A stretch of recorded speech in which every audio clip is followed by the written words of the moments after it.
देखिए बेटा नेक्स्ट हमारे पास फॉर्मेशन ऑफ मैग्नीशियम आयंस। बेटा मैग्नीशियम आयंस कैसे करेंगे, इसका एटॉमिक नंबर कितना है बेटा, हमारे पास 12 है, ठीक है। और एमजी का आपने जानते बेटा क्लास 9th में पढ़ा था इलेक्ट्रॉनिक कॉन्फ़िगरेशन, बेटा इसका होता है Mg2+, क्योंकि इसके लास्ट में वैलेंस शेल इलेक्ट्रॉन में के शेल, एल शेल और एम शेल के हिसाब से अगर डिवाइड करते हो तो पहली शेल में 2, अगली शेल में 8, अगली शेल में 2, यानी कि 2 पॉजिटिव इलेक्ट्रॉन, यानी कि 2 वैलेंस में कितने बज रहे थे, 2।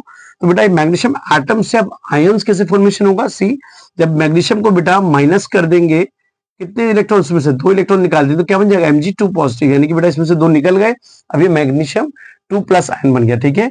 ऐसे बेटा एटॉमिक नंबर है हमारे पास 13 किसका, एल्युमिनियम का।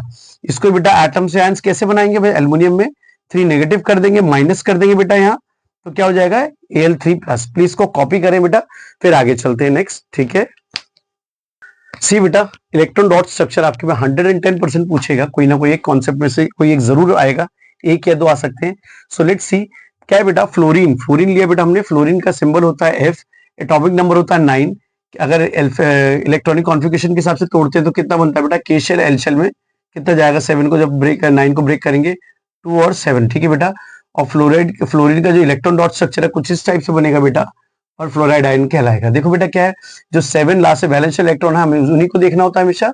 तो देखिए इधर 7 है तो 7 हमें डॉट लगेगी, 2 2 4 2 6 और 1 7, यानी कि बेटा इसको फुलफिल करने के लिए कितना कम है, 1 कम है, यानी कि अपनी इसकी स्टेबिलिटी के लिए कितना चाहिए, 1 और चाहिए।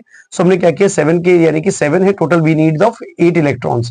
सो बेटा हमने क्या किया यहाँ देखिए 2 यानी 2 2 4 2 6 2 8, और इसके ऊपर एक इसको हमने स्टेबल करने के लिए हमने क्या इसको 1 इलेक्ट्रॉन और दे दिया, और इसके ऊपर हमने क्या डाल दिया, negative charge. Now it is called the fluorine atom to fluoride ions, ठीक है। अगला है बेटा ऐसे क्लोरीन एटम है, क्लोरीन का एटम बेटा जिसका एटॉमिक नंबर कितना है 17 एंड सिंबल है chlorine Cl, and atomic number जब इसको इलेक्ट्रॉन शेल में डिवाइड करते हैं K shell L shell M shell में तो 287 में ब्रेक होता है बेटा, और 7 है बेटा, यानी कि इसका भी वही कंसेप्ट है, Cl के ऊपर बेटा 2 2 4 2 6 और 1 7, यानी कि इसको भी स्टेबल करने के लिए कितने चाहिए 8। तो बेटा इसके ऊपर क्या है, इसको भी स्टेबल कर देते हैं, एक इलेक्ट्रॉन और देखिए तो क्या बन गया ये क्लोराइड आयन। ऐसे बेटा देखो ऑक्सीजन है, ऑक्सीजन का एटॉमिक नंबर कितना सिंबल होता है 8 O, ऑक्सीजन का एटॉमिक नंबर होता है 8। ब्रेकअप करेंगे इसका K shell L shell M shell में, यानी कि शेल्स में डिवाइड करेंगे तो पहली शेल में 2, अगली शेल में 6, बच गए कितने 2 एटम्स। तो बेटा क्या करेंगे 2 2 4 2 6, यानी कि कितने कम है यहाँ पे 2 कम है इस जगह पर, ठीक है। सो हम क्या करेंगे इस वाले स्पेस को भरने के लिए हम क्या करेंगे यहाँ पे बेटा इसको स्टेबिलिटी दे देंगे 2 2 4 2 6 2 8। इससे बेटा क्या है ये स्टेबल हो गया। अब ये क्या कह रहा है ऑक्सीजन आयन हो गया, और उसके बाद 2 नेगेटिव चार्ज हो गया, जो आप पढ़ते हो ना O2, वो O2 क्यों होता है, O2 का मतलब है 2 नेगेटिव, यानी कि इसके पैर में 2 नेगेटिव चार्ज लगा हुआ है, ये फुल्ली स्टेबल नहीं है, समझ आ गया। ऐसे बेटा सल्फर है, सल्फर का सिंबल होता है S, atomic number is 16, and when you break it into shells wise so 2 8 and 6, यानी कि 2 8 और 6 M शेल में 6 जाएंगे, और 6 होते स्टेबल नहीं है, होना 8 ही चाहिए हमको। इन 8 को स्टेबल करने के लिए, फुल्ली स्टेबल करने के क्या करेंगे बेटा, सल्फर है 6, तो यानी कि 2 2 4 एंड 2 6, यानी कि अभी भी कितना है 2 का गैप है, तो सल्फर को क्या करेंगे बेटा इसके ऊपर हम क्या करेंगे 2 आयंस चढ़ा देंगे, ठीक है। उसके ऊपर क्या रख देंगे 2 नेगेटिव चार्ज। क्लियर है बेटा। आगे देखिए सल्फर नाइट्रोजन है बेटा, नाइट्रोजन का symbol is N and atomic number is 7, ठीक है बेटा। और ब्रेकअप करेंगे तो 2 और 5 पे ब्रेक होगा बेटा शेल्स को, और बेटा क्या होगा नाइट्रोजन का C5 है, 5 आ रहा तो बेटा कितना नाइट्रोजन, नाइट्रोजन बेटा कितना है 2 2 4 और 1 5, ठीक है बेटा। ऐसे हो गया, तभी क्या करेंगे इसको स्टेबिलिटी के लिए हम we will give them 3 atoms, ठीक है, 3 आयंस देंगे, 2 2 4 2 6 और 2 8, यानी कि हमने इसमें 3 दिए हैं बेटा। सो इसके ऊपर क्या आ जाएगा 3 नेगेटिव चार्ज। एक बार फिर समझाऊं क्या आगे बेटा, प्लीज कॉपी करें इसको आप, और ये सारा का सारा बेटा आपको 110% आएगा बनाने के लिए। सो बेटा आप अच्छे से इसको बनाइएगा, ठीक है। बाकी फिर हम आगे चलते हैं। इसको मैंने जैसे बनाया हुआ है थोड़ा सा छोटा है, बूढ़ी शक्ल में ऐसे दिख रहा है, ठीक है। Please copy. सी बेटा see occurrence of the metals, यानी कि बेटा मेटल्स किस टाइप से पाए जाते हैं, आप बोल सकते हैं बेटा जितने भी हमारे अर्थ क्रस्ट के अंदर अर्थ क्रस्ट है जो हमारा, it is the major source of metals बेटा। अगर हम मेटल्स की बात करें तो हमारे जितने मेटल फाउंड होते हैं, जितने भी निकाले जाते हैं, मोस्टली आर अबंडेंट फॉर्म में बेटा जमीन से ही खोद के निकाले जाते हैं, ठीक है बेटा। कहता है most of the metals are quite reactive, बहुत ज्यादा रिएक्टिव होते हैं या बहुत कम रिएक्टिव होते हैं। They do not occur as an free state, free elements in the nature, ये बेटा बहुत फ्री स्टेट में नहीं पाए जाते, या फ्री मतलब ऐसी फ्री फॉर्म में नहीं पड़े रहते, ये मिक्सचर होते हैं मोस्टली, ठीक है। तो only a few less reactive metals, उसमें से कुछ बहुत लेस यानी कि बहुत कम रिएक्टिव मेटल्स हैं, लाइक कॉपर की बात करें, सिल्वर की बात करें, गोल्ड की बात करें, platinum is also too expensive metal, platinum gold से भी महंगा होता है बेटा प्लैटिनम। प्लैटिनम की वायर आपने देखी है कैसी होती है, जिस लोग के घर में सोलर पैनल लगा होता है बेटा, सोलर पैनल जो धूप को कैच करके स्टोर एनर्जी स्टोर करता है, ठीक है, बाद में फिर आप लाइट जाने के बाद उसको स्टोर करते हैं, है ना, तो प्लैटिनम की वायर से बनाया जाता है। इसलिए छोटे छोटे जो बोर्ड टाइप में होते हैं, क्या नाम है आपके, जो सोलर पैनल वाले बहुत महंगे आते हैं, 40,000 50,000 1 लाख ऐसे, ठीक है। क्या बोला है, the only the few less reactive metals like copper, silver और द प्लैटिनम और the gold are found in the free state, उसमें कुछ ही है जो फ्री स्टेट में पाए जाते हैं एज ए मेटल, जो मेटल की फॉर्म में। बेटा copper and silver metals are occurs in free state, copper और मेटल सिल्वर, चांदी और कॉपर दोनों क्या है बेटा, फ्री स्टेट में पाए जाते हैं, और इसको हम नेटिव स्टेट भी बोलते हैं सकते हैं। नेटिव स्टेट का मतलब भी होता है फ्री स्टेट, ठीक है। In the well as a combined state, कई बार ये कंबाइंड स्टेट भी खूब पाए जाते हैं, फ्री स्टेट में तो होते हैं, कंबाइंड स्टेट में भी ज्यादा पाए जाते हैं। नेटिव का अर्थ यहाँ पे क्या है बेटा, फ्री स्टेट, ठीक है, कॉपी कीजिएगा because of it is important point. बेटा नेक्स्ट देखते हैं हम मिनरल्स एंड ओर्स के बारे में। बेटा what are the minerals and what are the ores. Minerals के बारे में आपने सुना ही होगा, जैसे कि आप जनरली कि हमारे सारे नेचुरल है बेटा, वैसे तो हम देखो ऑर्गेनिक मिनरल्स भी होते हैं। ऑर्गेनिक कौन से होते हैं, एक वर्ड है ऑर्गेनिक, ऑर्गेनिक का मतलब क्या होता है बेटा, जो प्लांट या एनिमल से मिलता हो, ठीक है बेटा, उसे बोलते हैं ऑर्गेनिक। अभी यहाँ क्या है, यहाँ हमें अर्थ क्रस्ट से निकल रहा है, जो अर्थ जमीन से निकाल रहे बेटा, उसको हमने बोला क्या, वो मिनरल्स अलग है और ओर्स वो दोनों ही अलग है। सो सी क्या है, minerals basically the natural material in which the metal और their compounds are found in the earth crust are called minerals. बेटा वही जो वो मेटल या उसके कंपाउंड जो अर्थ क्रस्ट में से निकाले जाते हैं, फाउंड किए जाते हैं, ठीक है। नेचुरल मटेरियल यानी कि जो भी प्राकृतिक मटेरियल है, जो अर्थ क्रस्ट से निकाले जाते हैं, जमीन से निकाले जाते हैं, प्राप्त किए जाते हैं, उसी को हमने क्या बोला, इन द कंपाउंड, मतलब कंपाउंड फॉर्म में हो या अलग अलग हो, तो they are called the earth mineral. हम इसे अर्थ के मिनरल्स भी बोल सकते हैं, बेसिकली इसका नाम मिनरल्स है, हम अर्थ मिनरल के नाम से भी बुला सकते हैं। अगला बेटा ओर्स क्या होते हैं, those minerals from which metals can be extracted profitably, वो मिनरल जिसमें से हम मेटल्स को आसानी से निकाल सकते हैं, ज्यादा तादाद में निकाल सकते हैं, अच्छे तरीके से निकाल सकते हैं, उन्हें हम क्या बोलते हैं, ओर्स बोलते हैं। ऐसा बोल सकते हैं in short way, important points notes में लिखा है मैंने कि all the ores are minerals, सारे ओर्स जो हैं, सारे ओर्स जितने भी ओर्स हैं सब मिनरल हो सकते हैं, बट सभी मिनरल्स ओर्स नहीं हो सकते। वही लिखा बेटा, the all the ores are minerals but all the minerals are not ores, ठीक है, सारे मिनरल्स ओर नहीं हो सकते बट सारे ओर्स मिनरल हो सकते हैं। समझ आ रहा है आपको, प्लीज कॉपी करें, देन विल मूव फर्दर। बेटा नेक्स्ट देखते हैं extraction of metals. Extraction of metals क्या होता है, to obtain the a metal from its ore is called extraction of metals, यानी कि बेटा जितने मेटल्स को हम प्राप्त करते हैं उसके ओर से, उसी को हम क्या बुलाते हैं, एक्सट्रैक्शन ऑफ मेटल्स।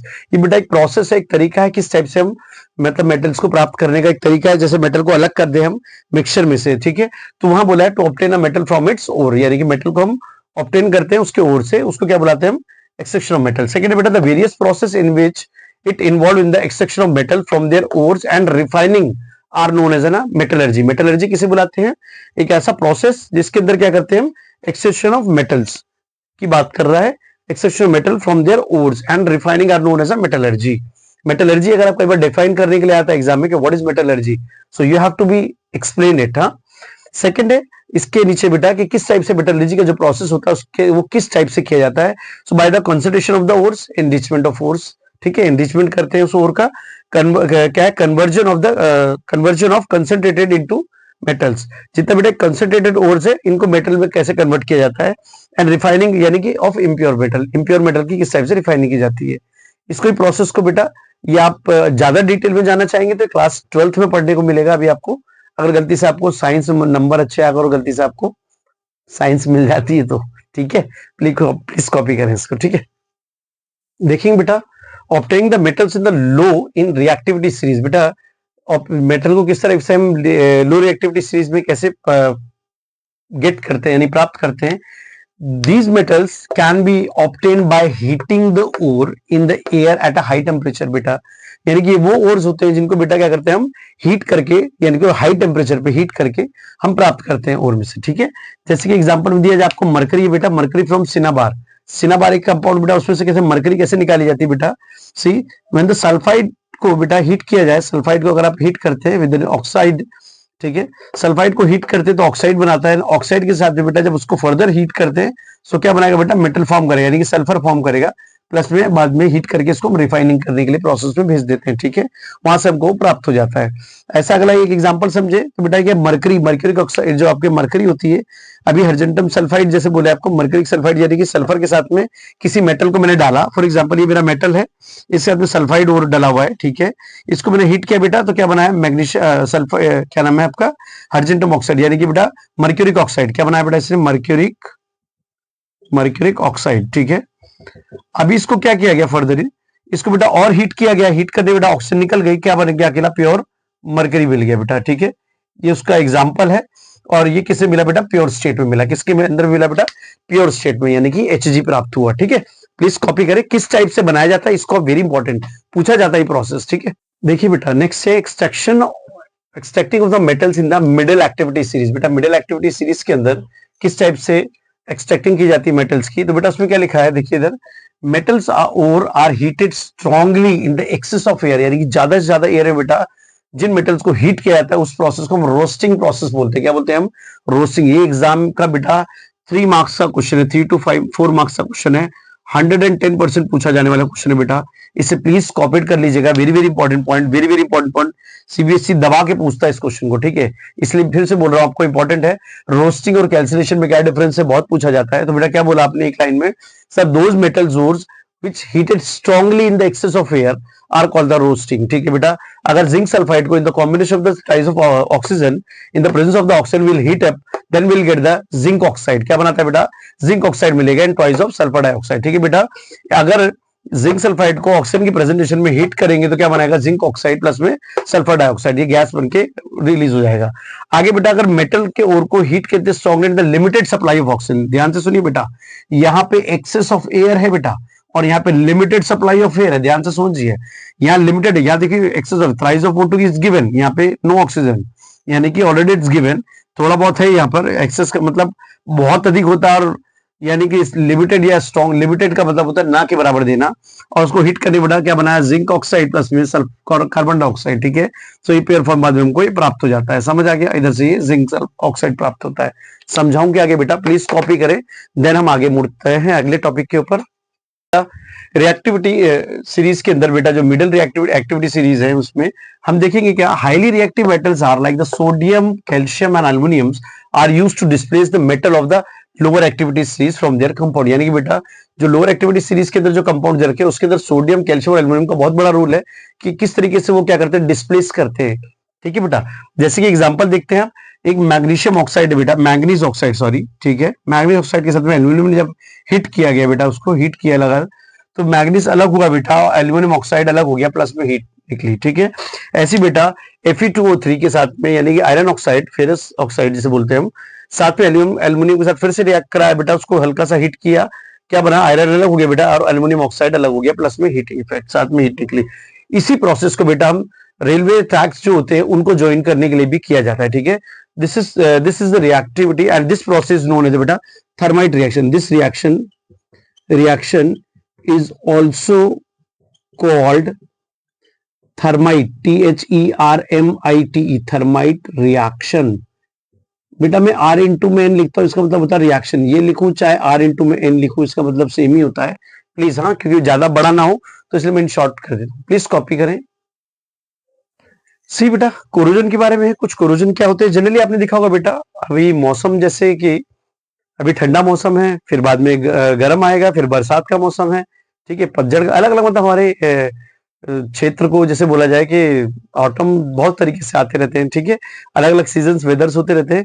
तो हम बात करें जैसे जब बेटा बारिश होने लगती है तो मॉइस्चर ज्यादा हो जाता है, राइट, और क्या नाम है, इस कारण क्या होता है, मेटल के नीचे क्या होता है, एक लेयर बननी शुरू हो जाती है, मेटल क्या होता है, जनरली उसमें जंग लगनी शुरू हो जाती है, आपने देखा होगा, ये अभी गर्मियों में देखेंगे आप, कूलर वगैरह जो घर में रहते हैं उनको क्या है, ठंडियों में अभी सर्दी चल रही है तो सर्दियों में क्या करते हैं, कूलर को बाहर रख के पेंट वेंट करके उसको रख दिया जाता है, ताकि उसमें क्या है बाद में जब चलाने के लिए यूज करें हम, उसमें जो आयरन के होते हैं, मतलब बॉडी के मतलब मेटल की बॉडी के जो होते हैं उनकी बात कर रहा हूं मैं, आजकल तो प्लास्टिक वाले आ गए बहुत हल्के वगैरह, ठीक है। लेकिन जो मेटल के कूलर वगैरह होते हैं उनका यूज करते क्या करते हैं, उनको पेंट किया जाता है। ऐसे आपकी चेयर हो गई, क्या नाम के डोर हो गए कईयों के, ठीक है, आयरन के होते हैं, तो उनको क्या करते हैं, पेंट किया जाता है। तो जनरली ऐसा किया क्यों जाता है बेटा, ताकि क्या करते हैं, ताकि हम उसको एसिड उसको जंग लगने से बचा सके। अगर हिंदी में बात करते हैं, जंग ना लगे उसको, उसको मेटल को अटैक ना कर पाए कोई, ठीक है।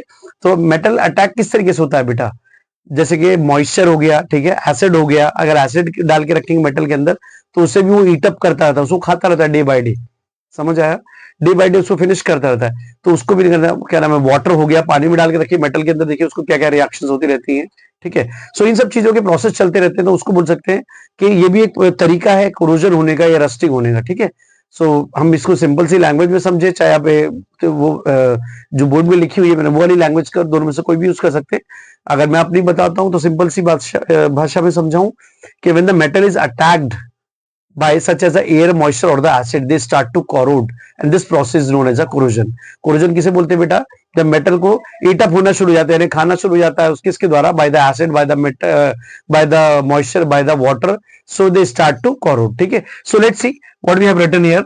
बेटा the eating up the metals of the by such as air, moisture or the acid on their surface is called the corrosion. आप ऐसे बोल सकते हैं, ये when the metal is attacked by such as air, moisture or the acid, they start to corrode and this process known as a corrosion. ठीक है बेटा, दोनों में से कोई भी पढ़िए, दोनों ही पॉइंट सेम ही अपने, कोई अलग नहीं है। एक अलग से पॉइंट जो जुड़ के आए बेटा, इसको भी बोलता है the corrosion of iron is called the rusting. जो corrosion of iron is called the rusting. बेटा आगे उसको रस्टिंग ऑफ आयरन के बारे में और डिटेल में समझते हैं। सी आइए बेटा रस्टिंग ऑफ आयरन समझते हैं। रस्टिंग ऑफ आयरन का लास्ट टॉपिक हमारे टॉपिक एग्जाम बुक का, when an iron is object is left in the damp air और the water for the considerable time. अगर हम बेटा रस्ट लगने से अगर किसी मेटल को हम क्या करें, फॉर द कंसिडरेबल टाइम तक, एक टाइम के इतनी देर तक हमको रखना ही है, उस टाइम तक अगर उसे छोड़ देते हैं बेटा या पानी के अंदर छोड़ देते हैं, सो नेचुरल सी बात है उस मेटल के ऊपर क्या करें, रस्ट लगनी शुरू हो जाती है। और आप देख सकते हैं जैसे आपके घर में कोई सिलेंडर है, घर में गैस बनाने वाला कुकिंग सिलेंडर, तो वहां पे आप देखेंगे बेटा खाना बनाने के लिए जो कुकिंग सिलेंडर होता है, गैस बनाने वाला कहा मैंने, सो कुकिंग सिलेंडर जो होता है बेटा उसके नीचे का हिस्सा देखेंगे आप, वहां ब्राउन ब्राउन कलर की जो लेयर्स फॉर्म हो जाती है, यानी it is also part of the rust. ठीक है बेटा, तो इन सबको बेटा रोकने के लिए क्या करते हैं, बाय द प्रिवेंशन मेथड पूछा जाता है, क्या होता है वही उसी को बोलते हैं रेड ब्राउन फ्लेकी सब्सटेंस, इसको द रस्ट, वो जो रेड कलर का हो जाता है बेटा, जिससे मेटल के ऊपर कोई मेटल की रॉड है उसके ऊपर अगर लग जाता है, ये हमने देखा है अक्सर बारिश के बाद जब छत के ऊपर हम छोड़ देते थे किसी मेटल को और जब जाते थे उसे हटाने के तो वहां पे रस्ट पूरा लगा रहता था, ठीक है, ब्राउन कलर का। सो बेटा उसको खत्म करने के, उसको रोकने के लिए हम क्या करते हैं, by the oiling, by greasing, by galvanization. Galvanization एक ऐसा प्रोसेस है बेटा जिसमें कोटिंग की जाती है जिंक की। आपने देखा होगा शादी में बक्सा मिलता है जिसे पेटी बोलते हैं, बक्सा बोलते हैं, उसके ऊपर जिंक की कोटिंग होती है, ग्रे ग्रे कलर का बड़ा सा होता है, इसमें ट्रंक बोलते हैं हम लोग वैसे, ठीक है। और स्टेनलेस स्टील क्या होता है बेटा, stainless steel how will we get the stainless steel, by the mixing of बेटा, अगर उसको स्टेनलेस स्टील अगर आपको चाहिए तो उसको बेटा आयरन के साथ एक क्रोमियम मिक्स किया जाता है, साथ में निकल मिक्स किया जाता है, तब जाके उसके अंदर एक लेयर तैयार होती है, this is called the stainless steel. ठीक है बेटा, and it is very hard, बहुत ज्यादा हार्ड होते हैं, इवन ये कभी भी रस्ट नहीं करते हैं। ठीक है बेटा, तो चैप्टर यही तक था बेटा हमारा, अब इसको आगे बढ़ाएंगे अगर अगले चैप्टर के साथ में हम, तब तक के लिए बेटा जितना था ये सारा का सारा कवर करा दिया आपको। थैंक यू सो मच इतनी देर तक सुनने के लिए, मिलते हैं बेटा नेक्स्ट वीडियो में, टेक केयर, बाय बाय।